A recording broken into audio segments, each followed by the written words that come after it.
Hey guys, how's it going? My name is Adam. Today I'm going to show you how to fix WhatsApp contacts not showing on iPhone. So first of all, go ahead to your App Store, Google Play, double check if your WhatsApp needs to be updated to the latest version. Now what I'm going to do, I'm going to go back to my screen, go ahead to my browser. If you want to fix contact not showing on your WhatsApp, if the missing contacts are stored in Exchange account, your account administrator might not be allowing WhatsApp or other apps to access your contacts.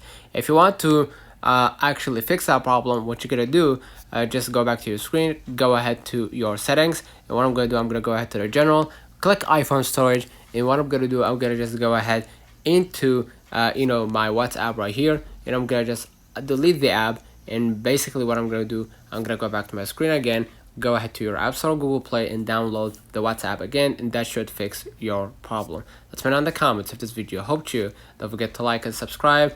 Thank you for watching.